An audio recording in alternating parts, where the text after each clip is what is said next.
अरे साहब छोड़े प्लीज साहब छोड़े, उन्होंने कुछ नहीं किया साहब उन्होंने कुछ नहीं किया। मैंने देखा वो गोविंद कंपाउंडर उस लड़के के साथ था और वो लड़के का हाथ कसकर पकड़ा हुआ था और वो लड़की उसको जबरदस्ती छुड़ाने की कोशिश कर रही थी। मैं सच कह रहा हूँ साहब, मैंने उस लड़की को बचाने की कोशिश की थी।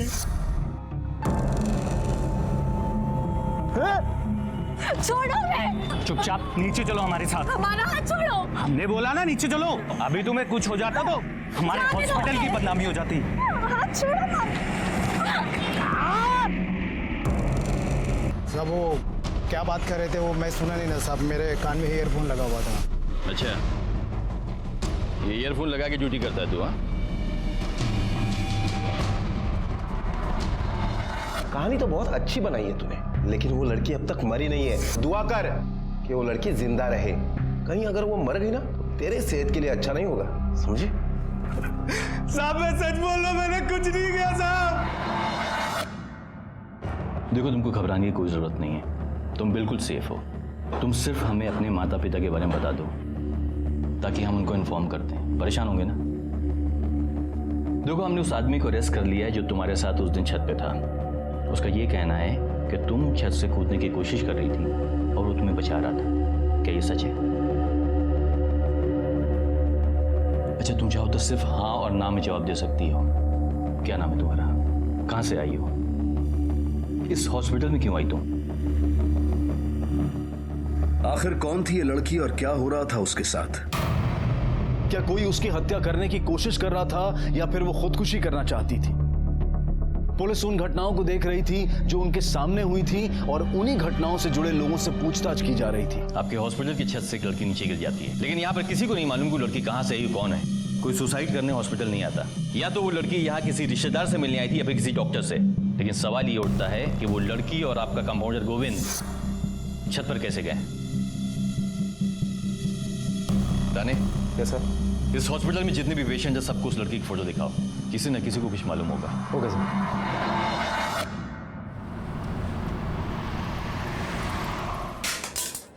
अरे ये क्या कर रही हो? पागल हो गई हो क्या? मोबाइल क्यों तोड़ रही हो? क्या पतिदेव, पुराना जाएगा तभी तो नया आएगा। अरे 3 महीने पहले खरीदा था मैंने, 15,000 रुपए का मोबाइल है वो। क्या जिंदगी वाली बातें कर रहे हो? तुम्हें पता है वो लड़की अस्पताल की छत से कूद गई है।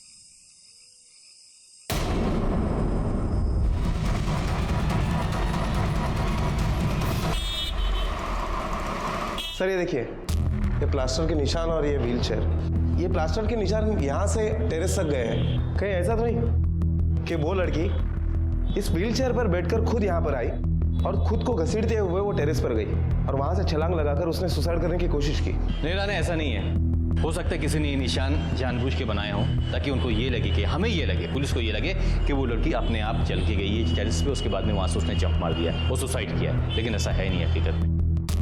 Quite possible sir. उस लड़की के पैर में प्लास्टर है, अपने आप वो छत पे नहीं जा सकती। कोई जबरदस्ती यहाँ पर आया, हॉस्पिटल में आया, उसको खींचता हुआ छत पे लेके गया और वहां से उसको धक्का दे दिया। और ये सारी चीजें आपकी मौजूदगी में हुई। लेकिन सर वो छत पे कैसे गई वो मुझे पता नहीं पड़ा। लेकिन सर आप यकीन कीजिए इसमें हमारा कोई भी स्टाफ इन्वॉल्व नहीं है। ऐसी नीच हरकत आपके स्टाफ का एक आदमी अगर कर सकता तो मेरा शक किसी भी जाएगा। याद रखिएगा। राणे चला।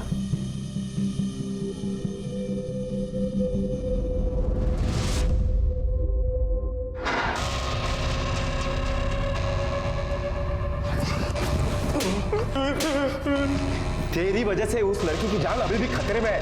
उसे दोबारा मारने की कोशिश की गई है। अभी तो बता दे कौन मारना चाहता है उसे। साहब मुझे कैसे पता होगा, मैं तो यहाँ बंद हूँ। देख, मैं जानता हूँ कि इस कांड में तेरे साथ और भी कई लोग हैं। अगर तू तेरी भलाई चाहता ना, बता दे उन लोग के नाम। साहब मैं सच्ची बोल रहा हूँ, मैं किसी को नहीं जानता। ले, खा ले। तुझे तो अपनी जान की परवाह है नहीं, लेकिन तेरी वजह से कंपाउंडर गोविंद जेल में बंद है।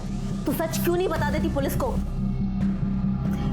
देख, पुलिस के सामने मुंह खोल दे, सच बोल दे, गोविंद को जेल से छुड़वा दे, वरना मैं तेरा मुंह तोड़ दूंगी मैं तेरा। इस पर तो किसी बात का कोई असर नहीं है।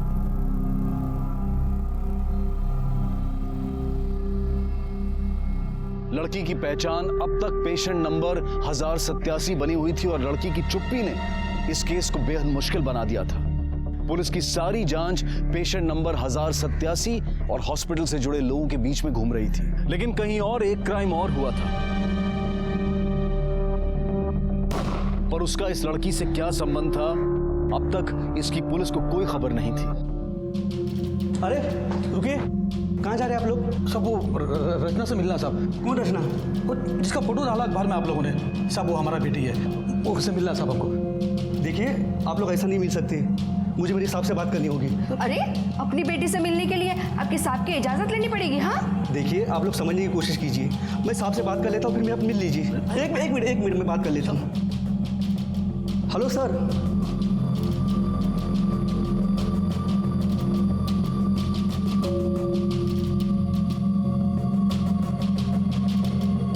बेटी,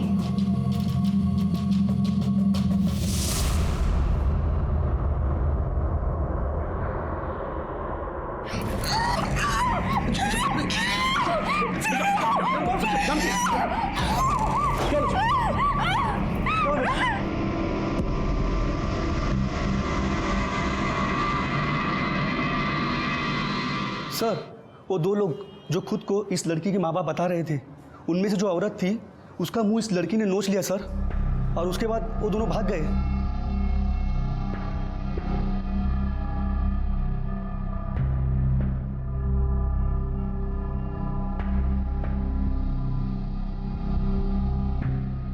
रचना, बेटा आपका नाम रचना है ना?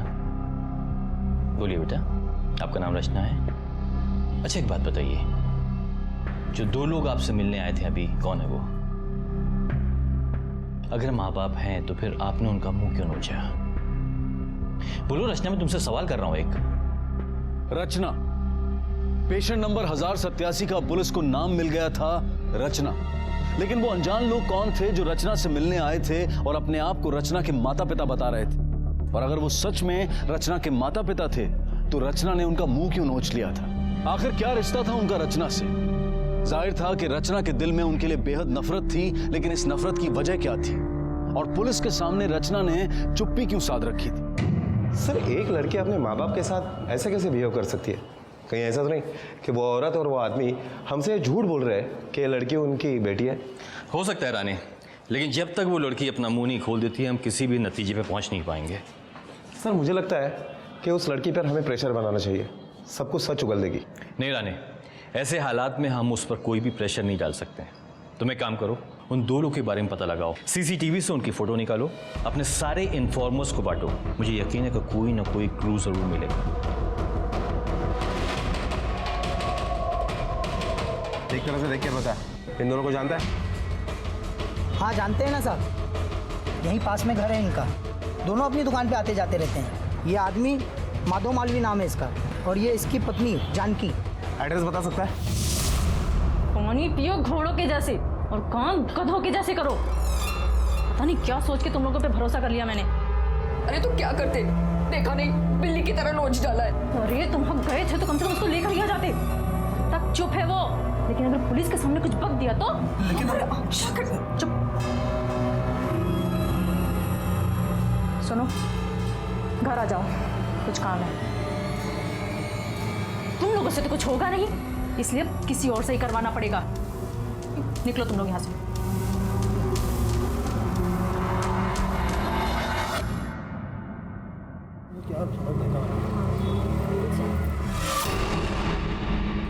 भाई हम लोग गलत आ गए हैं, लेफ्ट ले लो आगे से, लेफ्ट।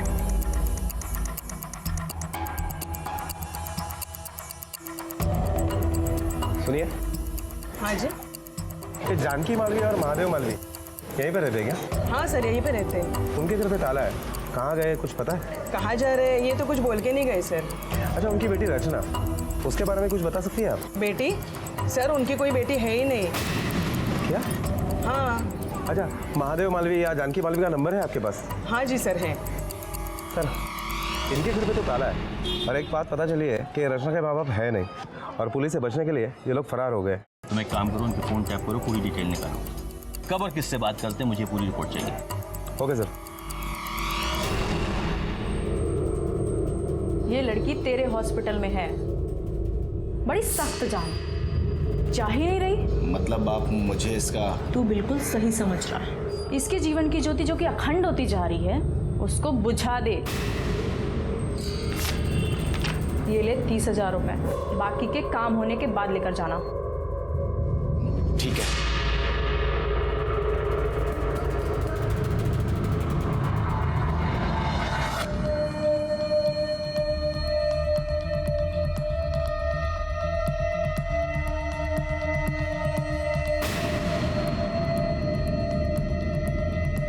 तुझसे कितनी बार कहा कि पुलिस को सच बता दे, तू फिर गूंगी बन गई उनके सामने। चाहती क्या है तू? बोल बोल। ठीक है, जब ये जुबान कुछ बोल ही नहीं सकती तो मैं इसे काट देती हूँ। काट देती हूँ। जुबान नहीं, गला ही काट दो हमारा। हाथ जोड़ते हम तुम्हारे, मार डालो हमको, मार डालो हमको। अरे क्या करी? मार डालो, मार डालो हमें। छोड़ मुझे, छोड़ मुझे।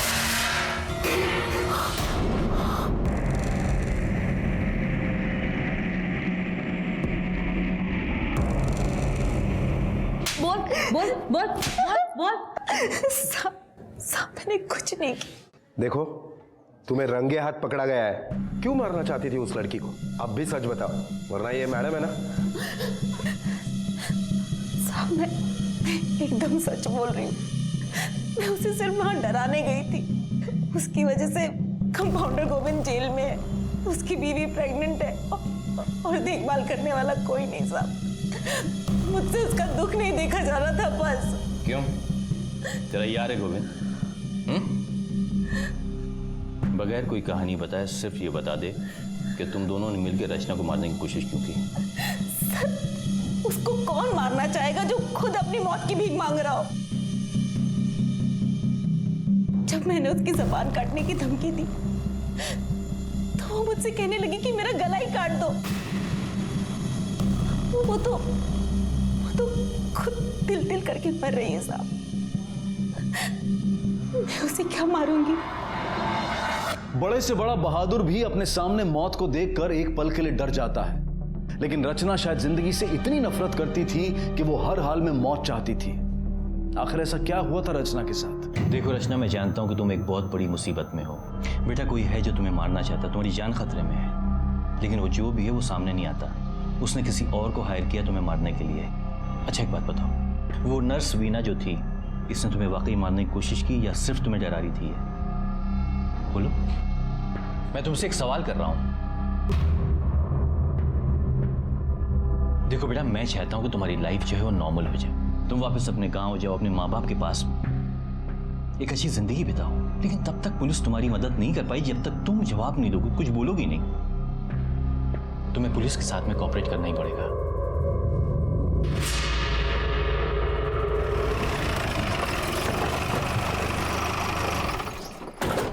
सर, ये रचना तो कुछ भी नहीं बोल रही है। और हाँ सर, ये नर्स का काम करने वाली वीना, उसके बारे में आपकी क्या राय है? रानी, ये कंपाउंडर गोविंद हो गया, फिर या नर्स वीना, और ये कपल क्या नाम है इसका? जानकी और महादेव। ये सब सिर्फ प्यादे हैं, ये सिर्फ प्यादे। ये असली गेम तो कोई और खेल रहा है, लेकिन ये छोटी छोटी कड़ियाँ जिनको जोड़कर हम असली गुनहगार तक पहुंच पाएंगे, उसका गिरेबान पकड़ पाएंगे। याद रखना सर। माधव और जानकी जो रचना के माँ बाप बनकर आए थे, उनकी कॉल डिटेल्स आ गई। कुछ पता चला?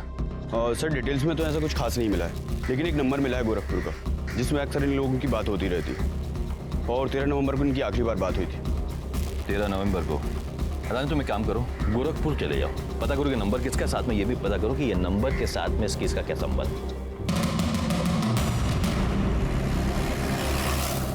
ये मुंबई पुलिस से है, ये आपसे कुछ पूछताछ करने के लिए आए हैं।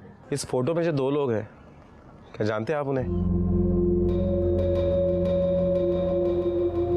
सर ये तो मेरे भैया भाभी हैं। आप इनकी फोटो क्यों दिखा रहे हैं? क्या बात है सर? और ये फोटो देखिए, इस फोटो में जो लड़की है, क्या पहचानते हैं आप इसे? नहीं पहचानते इसे। गौर से देखिए, पहचानने की कोशिश कीजिए। हमने कहा ना साहब, इसे हम नहीं जानते। सर इनके लिए ये मर गई है, पर क्या हुआ है इसे? ये हमारी बच्ची रचना है, इसे क्या हुआ है सर? इसके सर में पट्टी क्यों बंधी है? देखिए, ये लड़की मुंबई के एक हॉस्पिटल में एडमिट है। 2 बार इसकी जान जाते जाते बच गई है। कैसे माँ बाप हैं आप? अपनी बेटी की खबर लेने की भी कोशिश नहीं की आप लोगों ने? वो हमारी बेटी तब तक थी जब तक वो इस घर के दहलीज के अंदर थी। जिस दिन से वो इस घर के दहलीज से बाहर गई है, समर के साथ भागकर, हमारे लिए वो मर चुकी है। अब वो जिए या मरे, उससे हमें कोई मतलब नहीं है। हम उसका शकल भी देखना नहीं चाहते। देखिए, आप लोग सहयोग करें या ना करें, लेकिन पुलिस को तो अपना काम करना ही पड़ेगा। फिलहाल तो आप लोगों को मेरे कुछ सवालों को जवाब देने पड़ेंगे। ये रचना के मामा मामी उसके झूठे माँ बाप बनकर हॉस्पिटल में घुसे थे, और उसके बाद रचना ने अपनी मामी का चेहरा नोचने की कोशिश की। ऐसा क्यों किया उसने? सर रचना तो अपनी मामा मामी से बहुत प्यार करती है, फिर वो अपने मामी का मुंह कैसे नोच सकती है? अरे नहीं साहब, इसके भैया भाभी है ही मक्कार। पैसों के लिए तो वो किसी को भी धोखा दे सकते हैं। रचना के साथ भी उन्होंने कोई ना कोई धोखा जरूर किया होगा। अच्छा, जिस लड़के के साथ रचना भागी थी, क्या नाम है उसका? समर, कहाँ रहता है वो? साहब मैं समर का पिता हूँ। पर बात क्या है साहब? आपका बेटा समर है कहाँ? अब वो तो 13 तारीख से ही गायब है।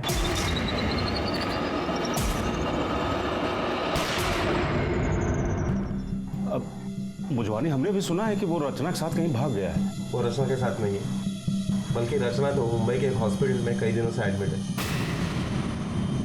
2 बार मरते मरते बची है वो। अब उसने सुसाइड करने की कोशिश की या कोई उसे मारना चाहता है, ये अब तक पता नहीं चला। 100% जान देने की कोशिश की होगी उसने। इतने यकीन से कैसे कह सकते हो? साहब, उसको उस लड़की से कोई प्यार वार नहीं था।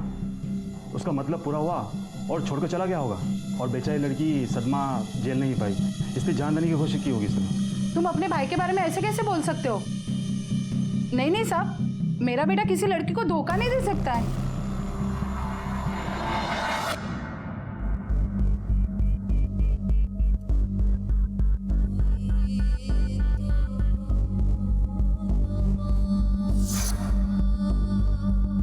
ले रचना, हो गई हमारी सगाई, और अब हम कहीं भागकर शादी कर लेते हैं, क्योंकि मैं जानता हूँ हमारे माता पिता कभी नहीं मानेंगे हमारी शादी को। सच बताऊं समर, मेरा ऐसे भाग के शादी करने का मन नहीं है। भागना तो पड़ेगा ही रचना, वरना चल कूद जाते हैं यहाँ पे साथ में। दोबारा ऐसे मत बोलना। अगर तुम ऐसे मेरे होठों पे हाथ रखती रही तो मेरा बार बार बोलने का मन करेगा।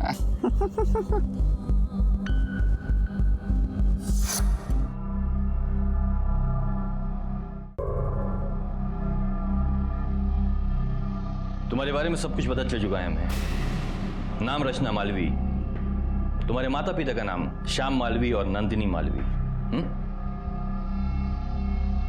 देखो, सब कुछ जानते हैं हम तुम्हारे बारे में। अपने माँ बाप के खिलाफ एक समर नाम के लड़के के साथ में तुम भाग के आई थी। उस लड़के ने तुमको धोखा दिया, तुमसे झूठ बोला, तुमको छोड़ के चला गया, और उसके गम में तुमने अपनी जान देने की कोशिश की। क्यों? एक धोखेबाज के लिए क्यों अपनी जान देना चाहती हो तुम? हम समर के लिए जान देना चाहते हैं। समर ने हमें धोखा नहीं दिया है, समर धोखेबाज नहीं है। अगर समर ने तुमको धोखा नहीं दिया है तो फिर कहाँ है वो मार दिया मेरे समर को।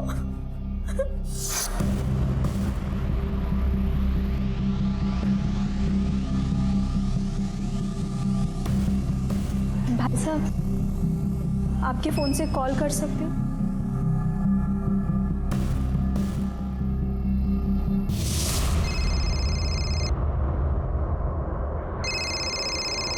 हेलो हेलो समर, हम रचना। हाँ रचना, कहाँ हो तुम? अरे तुम्हारे मामा मामी ने हमें धोखा दिया है।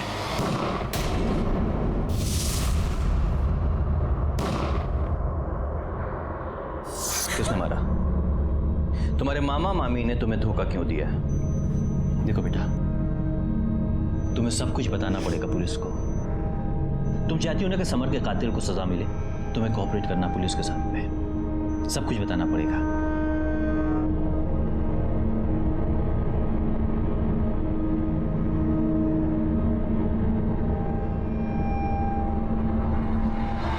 तेरह तारीख को समर के ऊपर किसी ने फायरिंग की थी, कुछ पता है किसने की थी? सब हमें नहीं, पूरा गांव को पता है। साहब 30 सालों से हमारे पास बंदूक है, लेकिन उस दिन पहली बार गोली चलाई, लेकिन समर को मारने के लिए नहीं साहब, उसे धमकाने के लिए। तो उस दिन तुम्हारी गोली से समर बच गया था? फायर तो किया था मैंने, बहुत गुस्से में था साहब। 13 तारीख को जब मुंबई से उसके मामा मामी ने बताया कि रचना भागकर मुंबई गई, तो मैंने सोचा कि इसमें भी समर का ही हाथ होगा।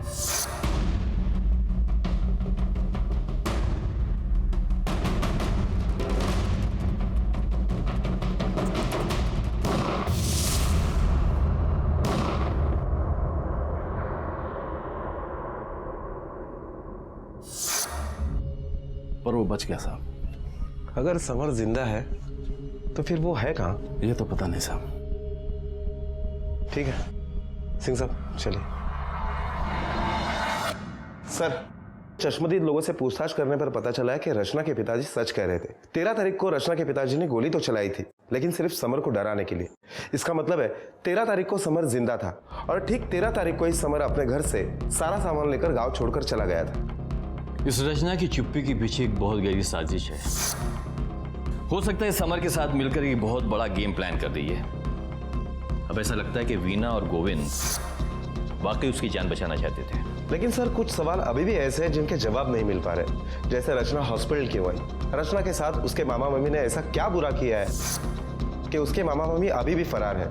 और ये लड़का समर अगर अभी भी जिंदा है तो आखिर है कहाँ? रानी, तुम एक काम करो, गोरखपुर पुलिस को इन्फॉर्म करो कि किसी भी हाल में समर को ढूंढ निकाले। रचना ने चुप्पी साध रखी है।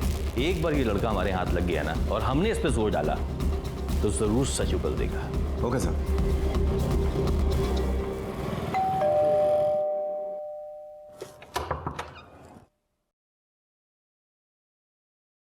आजी,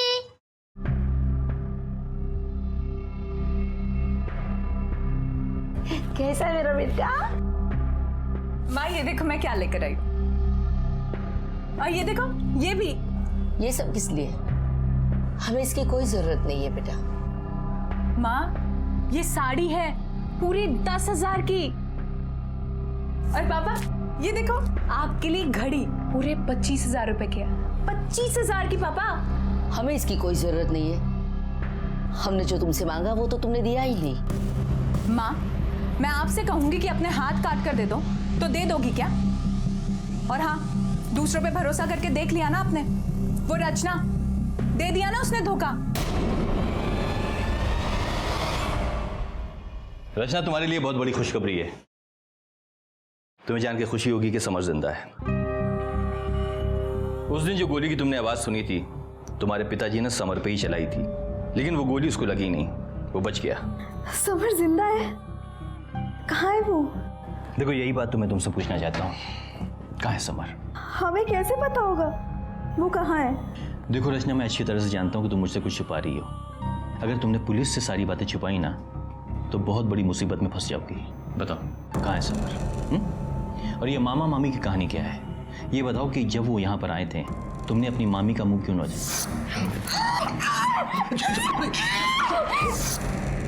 समर सच में जिंदा है ना, या आप हमसे झूठ बोल रहे हैं? हम तुमसे झूठ क्यों बोलेंगे? और वैसे भी अगर तुमने समर के बारे में नहीं बताया तो हम उसे खुद ढूंढेंगे।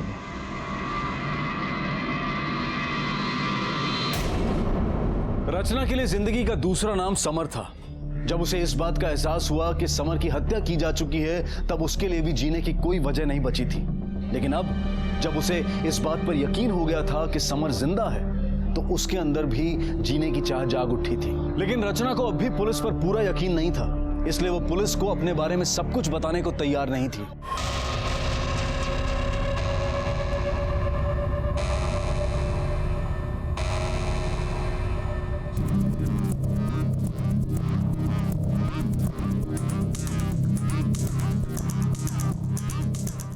उस लड़के को देखा ही आसपास में? साहब ये तो वही लड़का है।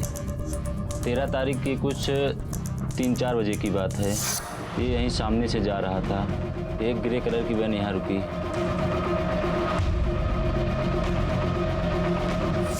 तो जब ये सब तुम्हारी आंखों के सामने हुआ तो तुमने पुलिस में शिकायत क्यों नहीं की? साहब डर गए थे। अभी आपने पूछा तो बता दिया।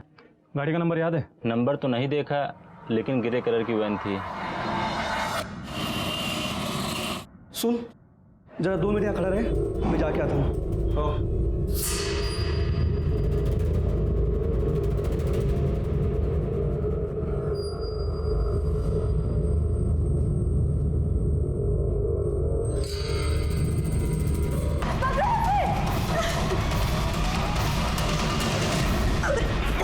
क्या बेटा?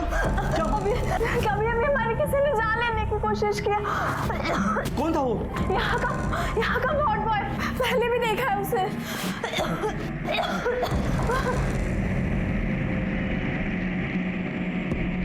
Hello sir.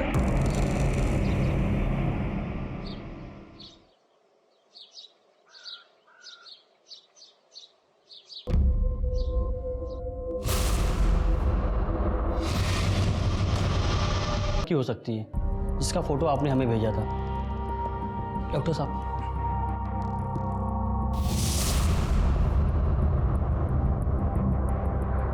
लाश तो समर की ही है।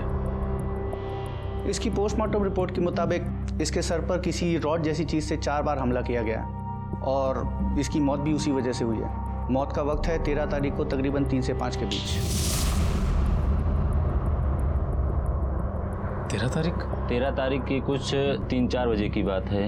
13 तारीख को इसको किडनैप किया गया था। मिश्रा, मुंबई पुलिस को खबर कर दो और इसके घर वालों को भी बता दो ताकि वो इसका अंतिम संस्कार कर सके। Yes sir.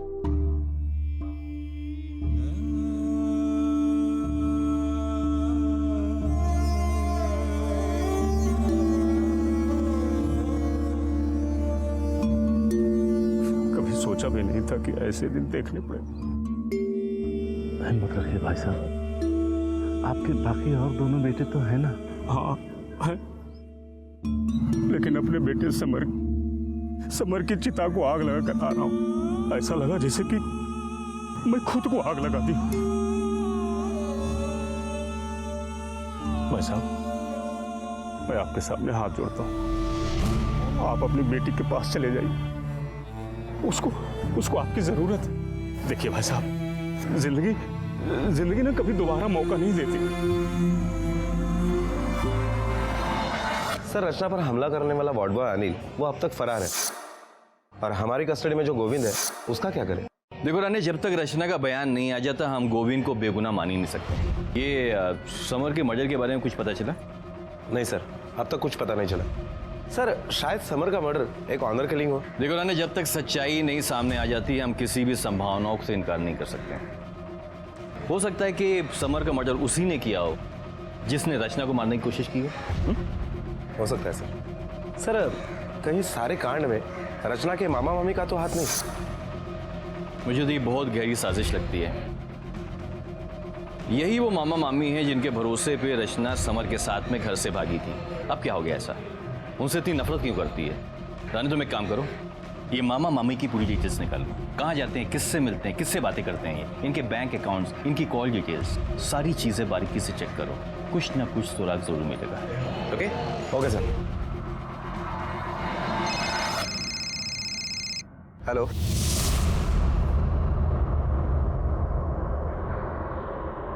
ऐसे क्या हो गया कि जैसे तुम लोग यहाँ पर पहुंचे रचना यहाँ से गायब हो गई?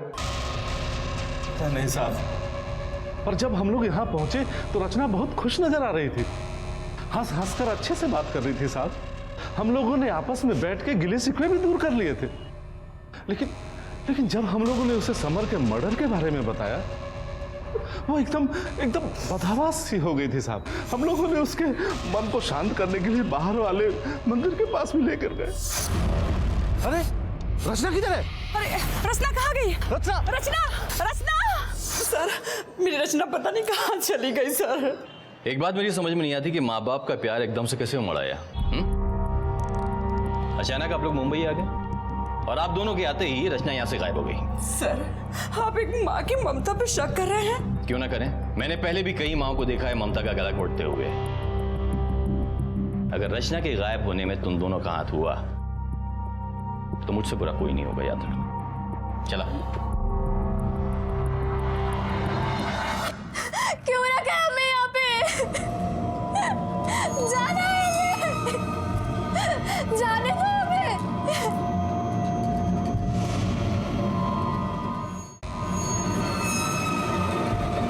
नहीं खाना मुझे, खाना। जाने दो मुझे। जाने दो मुझे। सर, रचना की मामा की डिटेल्स आ गई है। रचना का मामा एक किराने की दुकान चलाता है जो चलती नहीं है, और रचना की मामी एक ब्यूटी पार्लर में नौकरी करती है।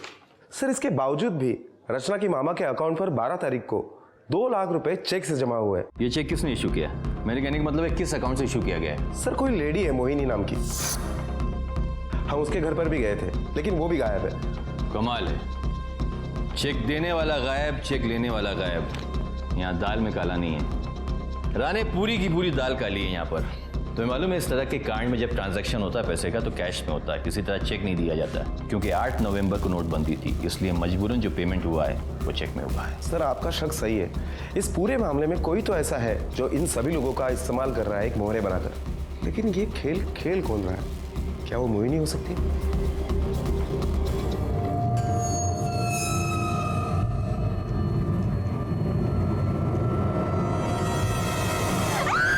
क्या कर रहे हो? छोड़ो, पागल हो क्या?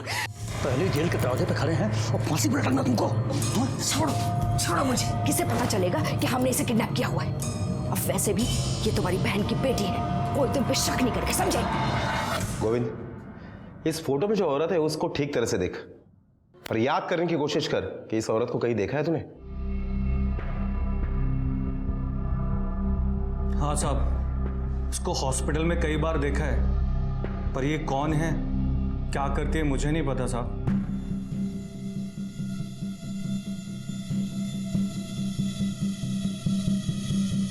सर, ये देखिए, 13 तारीख को मोहिनी हॉस्पिटल में तो आई थी, रिसेप्शन पर भी गई, और उसके बाद वो इस कपल के पास गई।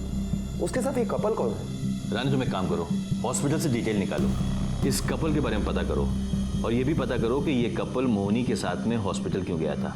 Okay sir. मिस्टर जोशी, इस लड़की का नाम है रचना, और ये है मोहिनी। इन दोनों को जानते हैं आप? जी नहीं। जी नहीं, हम तो नहीं जानते। माँ, पुलिस से झूठ क्यों बोल रही है? अगर आप ऐसा करोगी तो आप पापा को और मुश्किल में डाल दोगी। वैसे भी पापा की दोनों किडनीज फेल है, और ऐसे में अगर उन्हें जेल जाना पड़ा तो कैसे रहेंगे वहां पे? हाँ हाँ, इनके दोनों किडनीज फेल है। इंस्पेक्टर साहब, अपनी जान बचाने के लिए मुझे एक डोनर की जरूरत है, लेकिन मेरी ये बेटी सिमी, इसने मुझे अपनी किडनी देने से साफ मना कर दिया। मेरी किडनी है, मेरी मर्जी है, नहीं देना मुझे। अच्छा, तो तुझे सिर्फ मेरी प्रॉपर्टी चाहिए? हाँ? एक मिनट, आपके आपसी झगड़े जो हैं वो बाद में निपटाइएगा। मैं सिर्फ आपसे ये सवाल करना चाहता हूँ कि आप मोहिनी से क्यों मिले थे? दरअसल मोहिनी ने खुद हमें कांटेक्ट किया था, कह रही थी कि वो किडनी का इंतजाम कर सकती है, 15 लाख लगेंगे, और रचना को भी वही लेकर आई थी कहीं बाहर। उसी ने सारे टेस्ट कराए हमारे।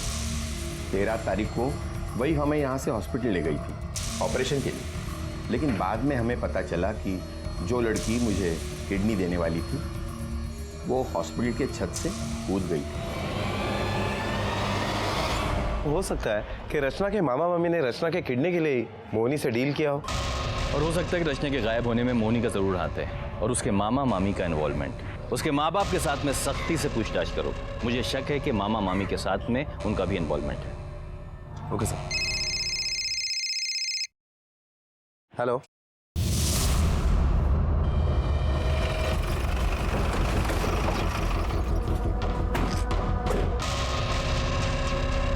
मामा सही कह रहे हैं, मामी तो हमारी जान लेना चाहती थी। तेरी बीवी कहाँ है? साहब, वो भाग गई साहब। सच कह रहा है? हाँ हाँ साहब। राने, इसको हॉस्पिटल लेके जा। चलो साहब, हमें पैसे की बहुत ज़रूरत थी। हम वो मोहिनी को जानते थे। हम उसको बताए तो बोली कि उसको किडनी की ज़रूरत है, और साहब वो किडनी के लिए 5 लाख रुपए तक देने को तैयार थी। और उस समय रचना मुंबई में ही थी। देखो रचना, तुम्हारे माँ बाप ने तुमको यहाँ पर इसलिए भेजा है ताकि तुम समर से ना मिल सको, लेकिन हम समर से तुम्हारी शादी करवा सकते हैं। पर बदले में तुम क्या करोगे? क्या करना होगा मुझे मामा जी? क्या क्या कर सकते हो तुम? समर के लिए मैं अपनी जान भी दे सकती हूँ। अपनी एक किडनी दे सकती हो? सर, रचना बहुत भोली है। वो हमारी बात मान गई और फिर मोहिनी ने उसके सारे टेस्ट करवाए और 13 तारीख को उसको अस्पताल में बुलाया किडनी ट्रांसप्लांट के लिए। लेकिन साहब फिर फ़ोन पर रचना ने गोली की आवाज़ सुनी और साथ में समर की चीख भी सुनी। उसको लगा कि समर को किसी ने मार दिया। फिर साहब वो अस्पताल की छत पर गई और वहाँ से कूद गई। वो तो बच गया, लेकिन बाद में किसी ने उसका मर्डर कर दिया। सच सच बता, तू भी उस मर्डर में शामिल था? नहीं सर, नहीं। फिर कौन था? हमको नहीं पता साहब। तूने ही रचना को मंदिर से गायब कराया था? हाँ साहब, रचना को मैंने और मेरी पत्नी जानकी ने गायब किया था सर। देखो रचना, ये बात तो क्लियर है कि हॉस्पिटल की छत से पहली बार तुम खुद से कूदी थी। अब सिर्फ हम ये जानना चाहते हैं कि दूसरी बार तुम खुद से कूदी या फिर कोई? हाँ सर, पहली बार भी मैं खुद से ही कूदी थी।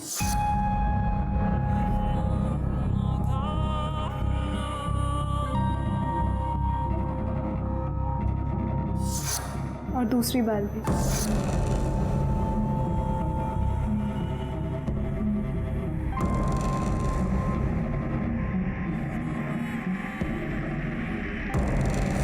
ना कंपाउंडर गोविंद ने मुझे मारने की कोशिश की, ना नर्स वीना ने। मैं खुद से ही मरना चाहती थी। रानी, रचना के बयान से साफ है कि गोविंद और वीना ये दोनों बेकसूर हैं। उन्हें छोड़ दो। ये समर के मर्डर के बारे में कुछ पता चला क्या?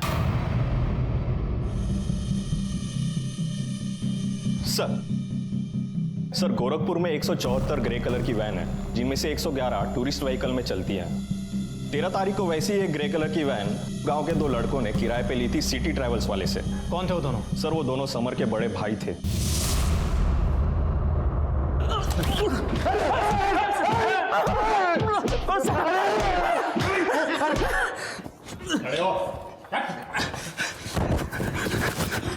बोल। साहब, हमने अपने छोटे भाई को मारा। तुम्हारा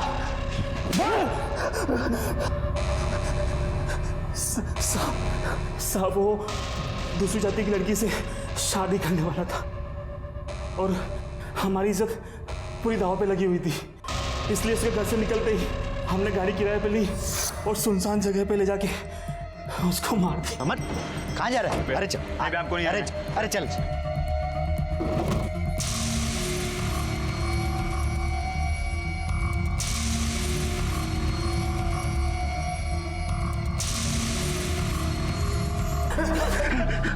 सिर्फ इतनी सी बात के लिए तुमने अपने भाई को मार डाला।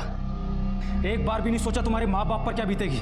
3 बेटे होने के बाद भी अब उन्हें पूरी जिंदगी बेऔलाद होकर गुजारनी पड़ेगी। समर के दोनों भाई पुलिस की हिरासत में हैं और उन पर समर के मर्डर का केस चल रहा है।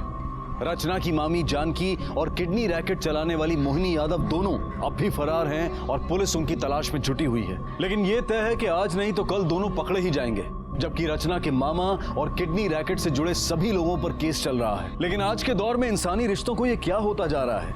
क्या नफरत, अहम और स्वार्थ इतने ताकतवर हो गए हैं कि उसके सामने खून के रिश्ते भी कमजोर बन गए हैं? लेकिन यह सोचने की जरूरत है कि रिश्ते, परिवार, समाज ये सब जिंदगी को और बेहतर बनाने के लिए बनाए गए थे, ना कि जिंदगी और इच्छाओं का दमन करने के लिए। शायद आज के समय में ये जरूरत है कि हम फिर से अपने मूल्यों का आकलन करें। इसी विचार के साथ अब मैं अनूप सोनी आपसे विदा लेता हूं।